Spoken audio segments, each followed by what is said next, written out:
Assalamualaikum warahmatullahi wabarakatuh. Bismillahirrahmanirrahim. Kembali lagi di channel ini.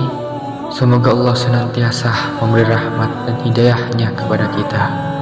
Kita diberi kesehatan, barokah umur, murah rezeki. Amin amin. Allahumma amin. Allahumma sholli ala Muhammad wa ala ali sayyidina Muhammad. Harapan dan doa saya semoga saudaraku semuanya selalu diberikan kesehatan, dilapangkan rezekinya, diampuni dosa-dosanya, dan dipanjangkan umurnya. Amin ya rabbal alamin. Sahabat beriman yang dirahmati Allah, sholat tahajud merupakan sholat sunnah yang utama. Amalan tahajud merupakan sebuah amalan yang disukai oleh Allah Subhanahu wa Ta'ala. Meskipun amalan ini hukumnya hanya sunnah, akan tetapi terdapat banyak keutamaan yang diberikan kepada orang-orang yang menjalankan amalan ini secara rutin. Satu di antaranya, orang-orang yang melakukan tahajud akan diberikan tempat yang terpuji di dunia dan di akhirat oleh Allah Subhanahu wa Ta'ala. Sebab malam hari merupakan waktu yang baik untuk memohon kepada Allah Subhanahu wa Ta'ala. Pada waktu sehabis sholat tahajud, kita dianjurkan untuk berdoa berdasarkan dengan kebutuhan-kebutuhan dan keinginan-keinginan kita masing-masing. Meminta segala sesuatu baik kepentingan dunia maupun akhirat kepada Allah Subhanahu wa Ta'ala semata. Sebenarnya merupakan sikap ketundukan kita, ketidakberdayaan kita sebagai seorang hamba. Sementara itu di lain sisi, Allah merupakan zat yang maha pengasih. Dengan kata lain, kita tidak bisa mendapatkan segala hal di dunia maupun di akhirat selain atas izin darinya. Dari segala keuntungan baik yang diberikan di dunia maupun di akhirat yang bisa kita dapatkan ketika mengamalkan sholat tahajud, maka banyak orang yang berlomba untuk mengamalkannya. Apakah untuk menjadi ahli tahajud kita harus selalu mengantuk ketika siang hari, atau kita harus memiliki mata hitam ketika karena selalu kurang tidur? Saya katakan tidak juga seperti itu. Sebenarnya ada beberapa ciri-ciri orang yang mengamalkan sholat tahajud. Meskipun pada akhirnya ciri-ciri ini bukanlah untuk ditunjukkan, akan tetapi untuk direnungkan. Namun dalam menjalankan sholat tahajud pasti juga banyak tantangannya. Berikut ini adalah ciri-ciri ahli tahajud. Yang pertama, ahli ibadah. Sebagai amalan sunnah, sudah seharusnya sebelum menjadi ahli tahajud, kita telah menuntaskan segala amalan yang hukumnya wajib terlebih dahulu. Jadi, tidak mungkin orang yang sungguh-sungguh mengamalkan sholat tahajud malah dengan sengaja berniat untuk tidak melaksanakan sholat isya. Jika seseorang meninggalkan amalan sunnah tidak mendapatkan dosa, sementara jika seseorang meninggalkan amalan wajib, maka ia akan mendapatkan dosa. Maka sebagai ahli tahajud, ciri-ciri yang pertama adalah bahwa orang tersebut merupakan seorang yang juga ahli ibadah. Minimal ia melaksanakan segala perintah Allah Subhanahu wa Ta'ala yang hukumnya wajib. Bahkan dengan melaksanakan tahajud, orang tersebut berarti ingin meningkatkan terus ibadahnya, baik dari segi kualitas maupun kuantitas. Sholat tahajud sebagai amalan sunnah juga seharusnya dibarengi dengan pemahaman yang mumpuni terkait syarat dan hukum amalan tahajud. Doa apa yang harus dibaca, ayat yang harus dihafal, dan lain sebagainya. Maka sebagai ahli tahajud, ia juga memiliki pemahaman fikih keagamaan yang mendalam. Sementara pada saat yang sama ia akan berusaha terus mendalami ilmu yang ia miliki. Yang kedua, rendah hati. Sholat tahajud adalah sholat yang dilakukan pada malam hari. Ketika banyak orang tertidur, amalan ini dilakukan pada waktu yang sepi. Maka dari itu ketika melaksanakan sholat, tidak banyak orang yang tahu.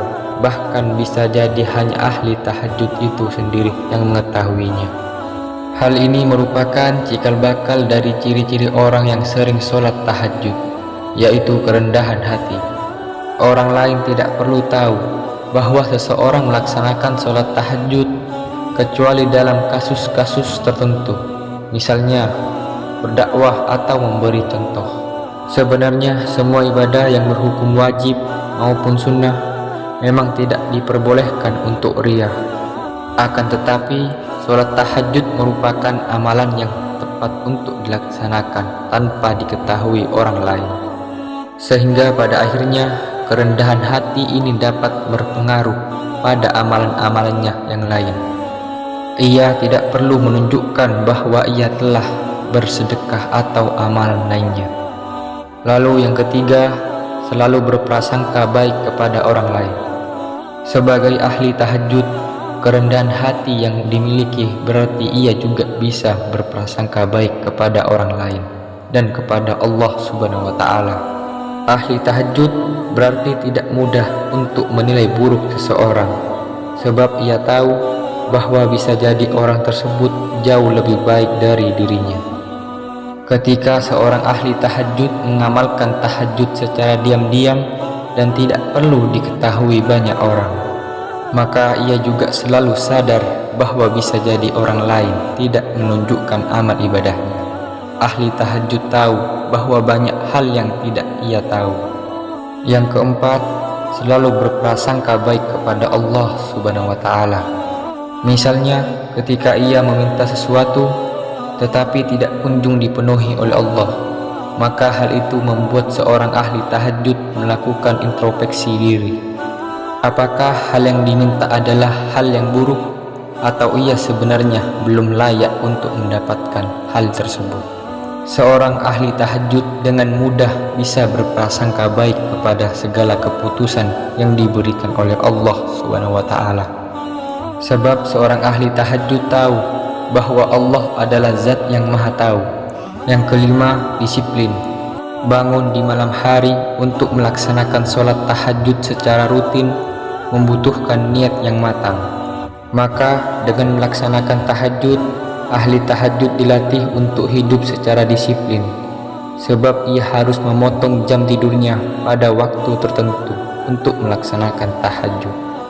Untuk bisa bangun di sepertiga malam terakhir, maka ia harus tidur lebih awal. Oleh karena itu, ia juga selalu peka akan berjalannya waktu. Dalam aktivitasnya sehari-hari, ia memperlakukan pengorganisasian waktu dengan efektif dan efisien. Lalu yang keenam, memiliki pola hidup yang sehat. Agar bisa rutin terbangun di sepertiga malam terakhir dan bisa melaksanakan aktivitas pada siang harinya, maka pola hidup yang diperlakukan oleh ahli tahajud pun harus terjaga. Ia mengonsumsi makanan-makanan yang bergizi, tidur tidak pada larut malam, dan lain sebagainya. Hal ini dilakukan demi menjaga agar ia tidak kehilangan ritmenya dalam melaksanakan rutinitas sholat tahajud. Selain hal yang telah disebutkan di atas, pagi hari atau dalam ini seperti malam terakhir adalah waktu ketika ahli tahajud bisa menghirup udara pagi yang penuh oksigen, sebab terbebas dari polusi yang banyak dikeluarkan ketika orang-orang beraktivitas pada siang dan sore hari. Kemudian yang ketujuh, produktif. Selepas melaksanakan sholat tahajud, ada banyak kegiatan yang bisa dilakukan. Sebagai contoh misalnya, dengan membaca buku atau mempersiapkan segala hal yang akan digunakan pada siang hari. Dengan begitu, pengorganisasian yang disiplin membuat ahli tahajud bisa memperkirakan waktunya dengan seefisien mungkin. Melakukan aktivitas pada pagi hari adalah cara agar kegiatan tersebut bisa dilakukan secara berkualitas.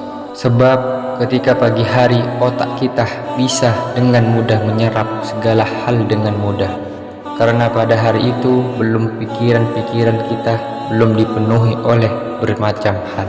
Mungkin inilah sedikit ilmu yang bisa saya bagikan. Semoga bermanfaat dan menjadikan wasilah untuk kita semuanya. Jazakumullah khairan. Wassalamualaikum warahmatullahi wabarakatuh.